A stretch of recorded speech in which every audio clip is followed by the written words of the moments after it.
I'm transgender, and I wanted to talk a little bit about what that means and how I came to that conclusion about myself. Um, it all started when I was younger. Things didn't always seem to fit, if that makes sense. Um, I remember the very first instance where uh, I felt conflicted about my gender, I should say, and I was very young, and I'm pretty sure it was during like potty training, but I would always sit to go like pee, but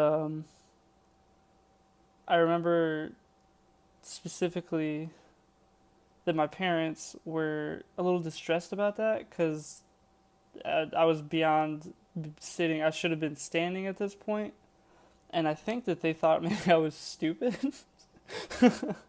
or maybe it's because my eyesight was so bad that I just didn't feel comfortable standing. Maybe that's why they thought I was sitting. Maybe they thought I was blind. I don't know. But I always wanted to sit to go.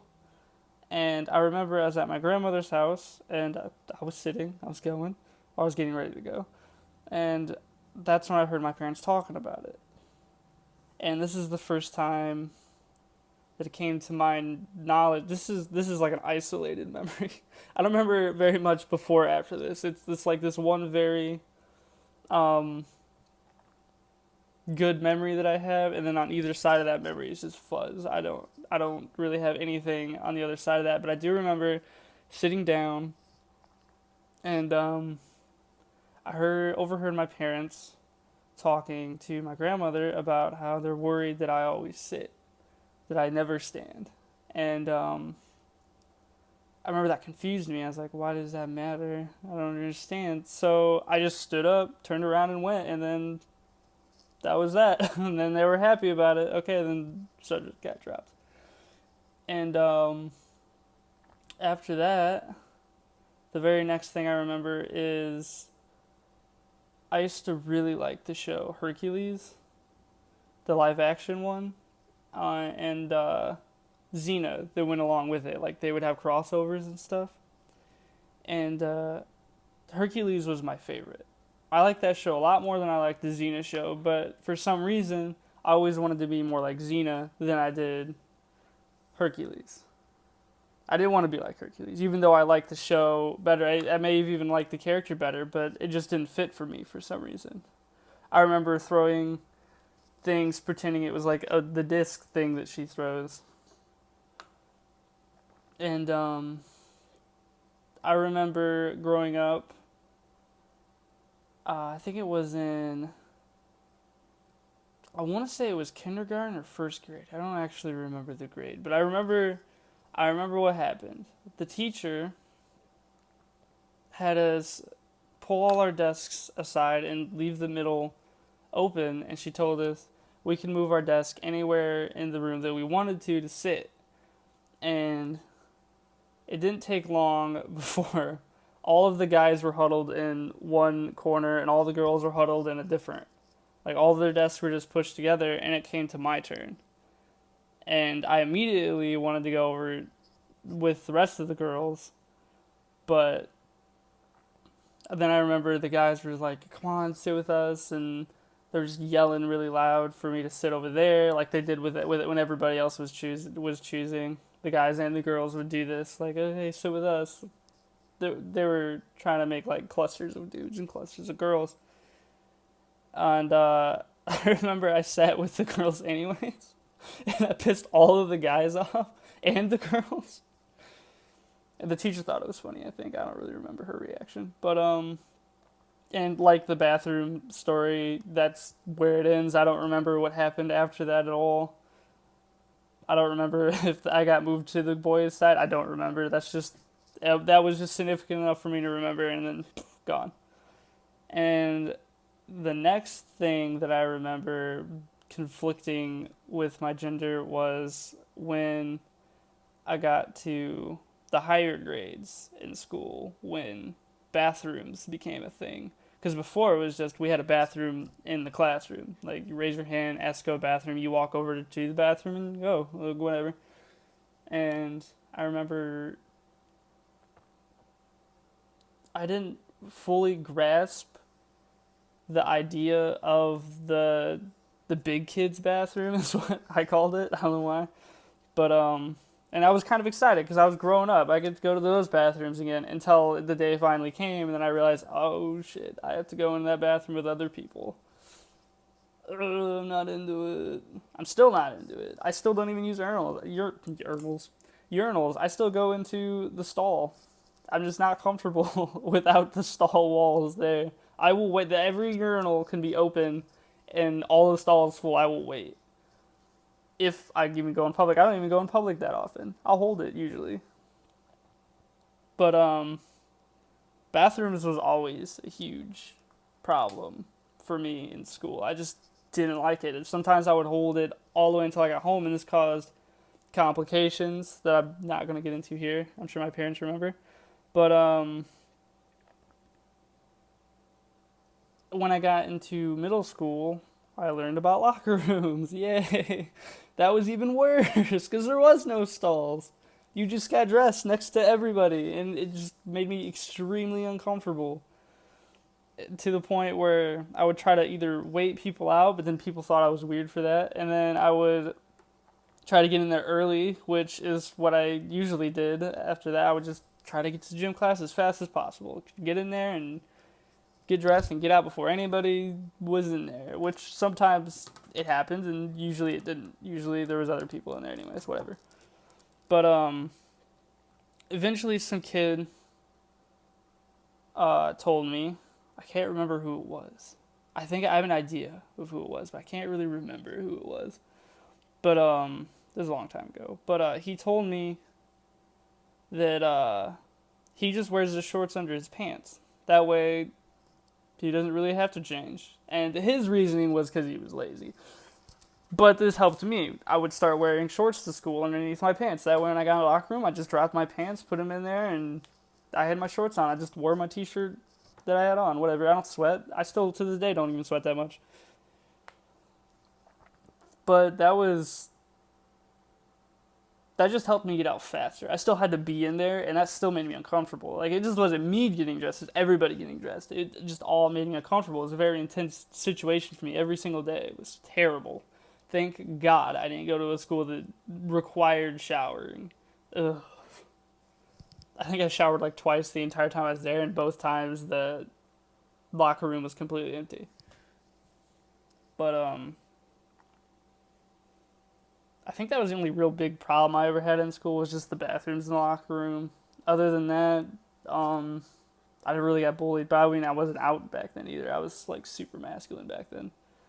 Well, maybe not super masculine, but I remember I started lifting weights freshman year of high school.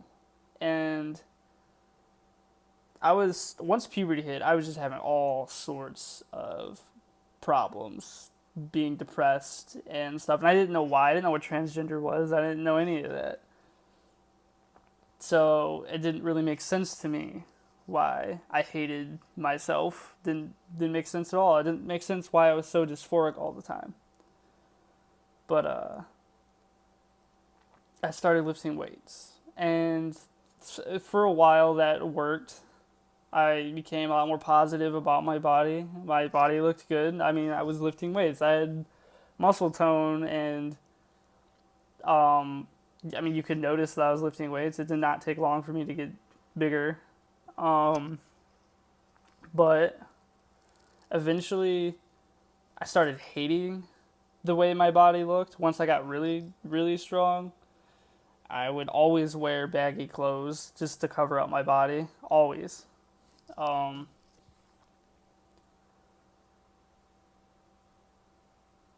eventually, the dysphoria came back from, maybe it was from lifting weights, I don't know. But my idea was, if I'm gonna have to be a guy, I'm gonna be the best man I can be.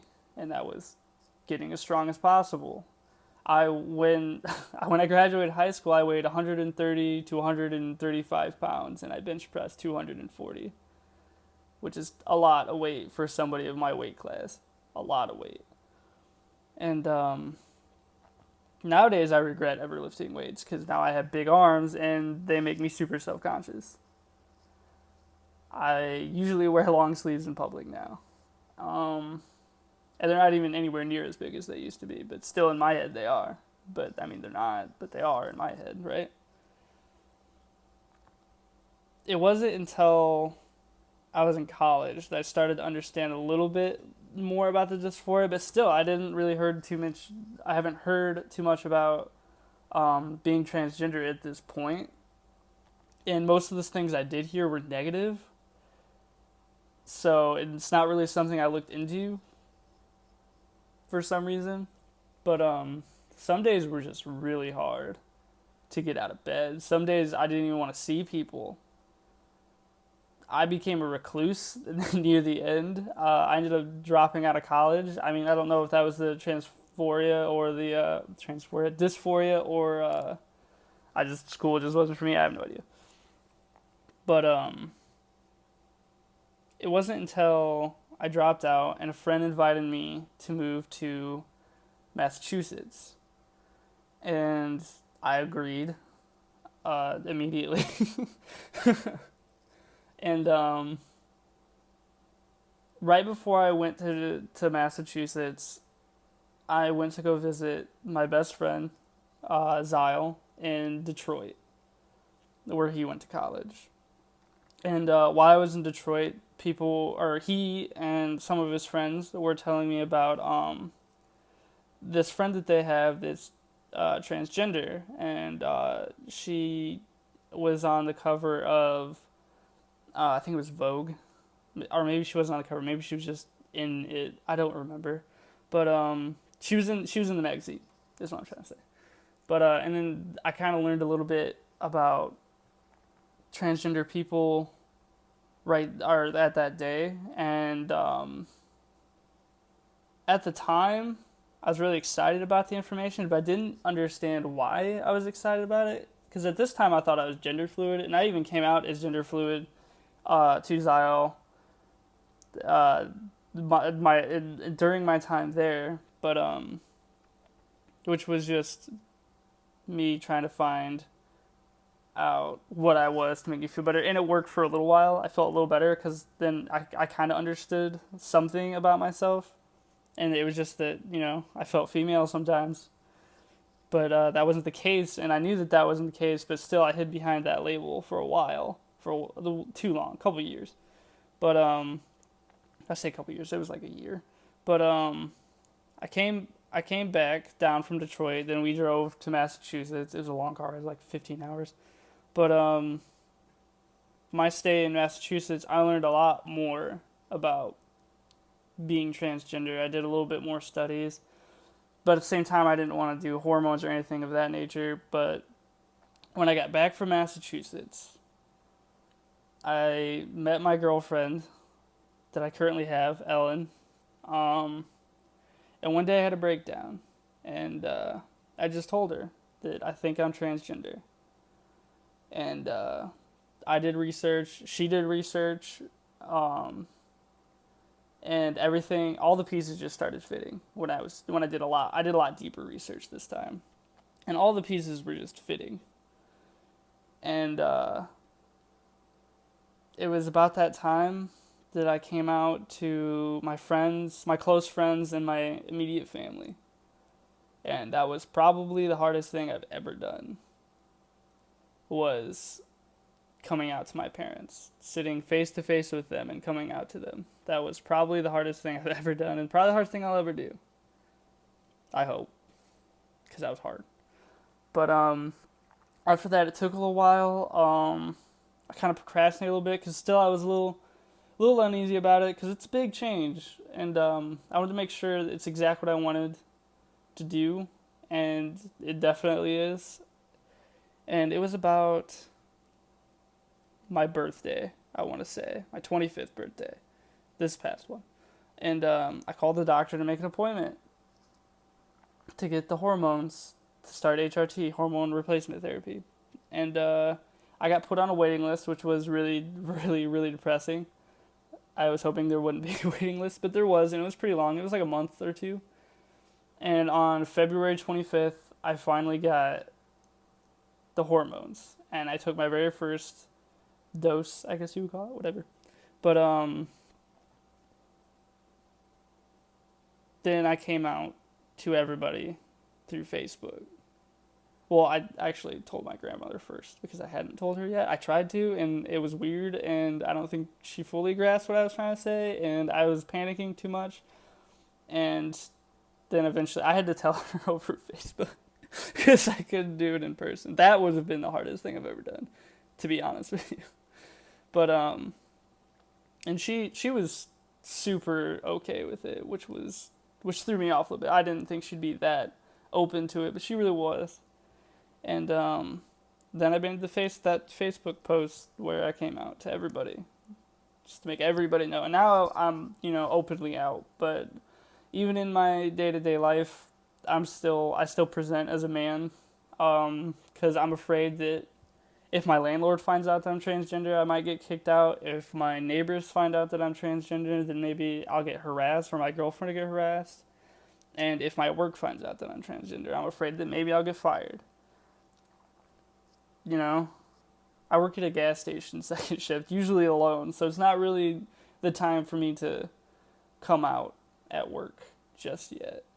I think only one coworker actually knows that I'm trans.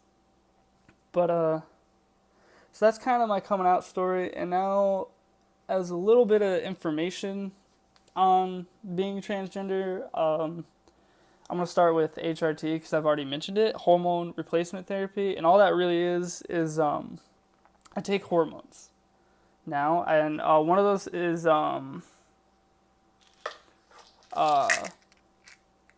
it's called spironolactone, and it's literally just it just blocks my testosterone is all it does. It makes it so my body can't make as much testosterone. I think everybody has testosterone, but it doesn't make anywhere near as much. And I take estradiol, which is estrogen. That's all HRT is. It just replaces the hormones that were in my body with the feminine hormones. And if I was a trans man, it would be masculine hormones. Although it's a little bit harder for trans men to get hormones because testosterone is considered, well, it's not considered, it is a steroid. So it's a little bit harder for trans men to get hormones. And some places in the United States, in order to get hormones, you have to go through a series of like psychology tests, or I don't know what you would call them, tests to make sure that you're actually transgender. I don't know, it's weird, and it's really uncalled for, and if you are. It's not something, you don't just wake up and go, oh man, transgender today. It's not how it works. It's a lifetime battle, and it's not fun. Other than that, that's pretty much the only thing I'm doing right now. Other than that, and obviously I'm growing my hair out, as a lot of you can probably see, because a lot of you probably haven't seen me since I came out, because I hide a lot. But what the hormones do to me is essentially what it is. It's a second puberty. It's like the female puberty, pretty much, minus the period. But there is breast growth. There is it will take the fat in my body and redistribute it. It'll move it around, specifically to my hips. And from now on, more fat that comes in will also go to those areas. I don't want to get into too much of the personal side effects, but since I've started taking hormones or started HRT, my mental health has gotten a lot better. I'm a lot happier with my life. I'm a lot more positive about my body. I feel a lot better. For the first time in my life, I'm excited for the rest of my life. When before, I was just kind of waiting for it to be over, which isn't healthy at all. I said all weird, what the fuck. Anyways, I'm trying not to swear, but I swear, so I'm sorry. But anyways, it also kind of thins the face out, HRT does, which I'm hoping a lot more because I have a really masculine face, I feel like. Ugh. But as far as voice goes, I'm going to have to do voice training, which is something else I'm doing. I actually forgot about that. It's not going very good right now, but I'm at the very beginning of it, so who knows, maybe it'll get better. I hope it gets better. But there's a common misconception that hormones will change your voice to become a higher pitch, more feminine, but that's not the case. It'll make it easier to change your voice, but it doesn't change your voice. Once your vocal cords are developed, they're developed. There's nothing that can undevelop them. Just like bone structures, my bones have already developed, so there's nothing I can do about that anymore other than side plastic surgery, which I'm not into. So, oh well, I just deal with it. But there's surgeries you can get on your vocal cords where they shave them down, but other than that, there's really nothing that can unthicken your vocal cords. On the other hand, though, trans men, those lucky devils, when they take testosterone, it actually thickens their vocal cords, so their voices do tend to change a bit at least. So lucky them, right? I don't know as much about trans men though, since I'm a trans woman, so it's kind of hard. Well, it's not hard. I could do the research. I just haven't. I've been busy doing my own research.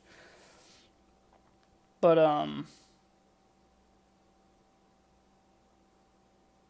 what was my next point? I had to do this all in one take because I don't know how to edit videos. Whoops. I guess what I have plans in my transition. I'm trying to do it with no surgeries at all, although I'm starting to realize it's going to be hard because I'm probably going to need laser hair removal at some point. Shaving sucks. I actually cut myself today shaving because now my skin's really soft, which is another thing the hormones do, makes my skin super soft. So now my face is like super soft and the razor just right through it, right through my skin. It hurts. So shaving's kind of a pain in the butt. It's easier, but it's a lot easier to cut myself. And my facial hair doesn't grow and it's thick. But it's never going to go away without the laser hair removal. So I'm hoping that that's something I'm going to look into in the future. Distant future. Other than that, I think that's the only thing I'm thinking about right now. I don't really care about my Adam's apple. It's not that big in the first place. I'm not going to get SRS, which is sexual reassignment surgery or sexual realignment surgery, I think is what the other term of it. Reassignment surgery, let's go with that. And what that is it switches your genitals. But I'm not really into that because surgery looks super dangerous and it's super expensive and it's not something I'm into. So, and I also wanted to talk a little bit now that I've gotten some general information out and my personal coming out story. I was also going to get into some things that are transphobic but aren't as obvious to be transphobic, but they should be, which is weird. One example is I get asked whenever I tell somebody that I'm transgender, I get asked all the time about my penis. All the time. And to be frank about it, that's nobody's business but mine, my girlfriend's, and my doctor's. But somebody's genitalia should never, ever be any of your business, ever. That's their business. So I'm not really sure why that's such a common question, and I know it's a very common question. I get it all the time, and I'm not even out in public. I'm just out at home. So, and I haven't been offended. Oops, my mic dropped. I haven't been offended by any of these questions. If you're somebody who's watching this who is asking me that, I don't get offended by it. This is just knowledge I'm telling you for another trans person would probably be offended by it. And if it was a stranger, I would be offended by it. But if it's a friend, it's like, you're probably concerned, or family. But another thing I get a lot is why I'm dating a girl if I'm transgender. Well, being transgender is just my gender identity. It has nothing to do with my sexual orientation. I'm still attracted to women. I probably always will be. Well, I definitely always will be. I don't know why I said probably. Hormones don't change that. That's another myth about hormones. They don't change that at all. That's who you are. It's in your code, you know? But I get that one a lot too for some reason. I don't know why people think that. I I am changing my name. That's another question. Although that one's not transphobic at all. That one's actually, helpful. Like, oh, are you changing your name, or what pronouns do you want to use? Those are very good questions to ask. I'm changing mine to Emery. Um, I haven't changed it on Facebook yet. Even if I can, I just haven't even looked into it. And as far as my pronouns go, that's up to you. Right now, that's up to you guys because I present in public as male, so that's really up to you guys what you want to do for now. Eventually, it will change though. There will be a turning point where I'm just like, okay, now, new name, the new pronouns. Everybody use those. Okay, but right now I'm in a weird, awkward point in my transition because I'm at the very beginning of it. So, but I think that's everything. Let me think real fast before I hit stop and then remember something and hate myself forever. I think that's everything. So, if you watched this all the way through, thank you so much. There was one more thing, actually. Being supportive of someone who's transgender doesn't stop at just being supportive to them. You have to be supportive to all trans people, if that makes sense. Being selective on the trans people you're supporting is it's counterproductive. Like, if you support me, or if there's another trans person in your life that you support, like, that's good for you. But you have to support them all. Like, I'm not saying you have to help every single trans person you see. I'm just saying you have to not be a dick, is what I'm trying to say. I see a lot of transphobic things, which is why I bring that up. And a lot of it seems innocent, like people don't realize that they're being transphobic or care, I think. But and some of it is blatant. I read a Facebook post not that long ago saying that all trans people should die. That was on my feed. A trans person. Why would I be friends with somebody like that? Whatever. But I think that's all. And if you are, I did want to talk about two specific people in my life that are super, super supportive. One of them is my girlfriend, who is probably the most supportive person ever. She sat with me yesterday while I was doing voice training, giving me pointers, honest pointers, which helps a lot. And the other person is my older sister, Elena, who was there the day I came out to my parents, so she knows exactly how hard it was. That was not a fun day for anybody involved. But and my parents were supportive. I forgot to mention that. They're supportive. But I think they're having a little bit trouble understanding. But that makes sense. I'm not worried about that at all. Eventually they will understand, and I'm just waiting for that day. But that's all. Thanks for anybody who made it all the way to the end of this 28-minute video. Whoops. But thank you, and goodbye.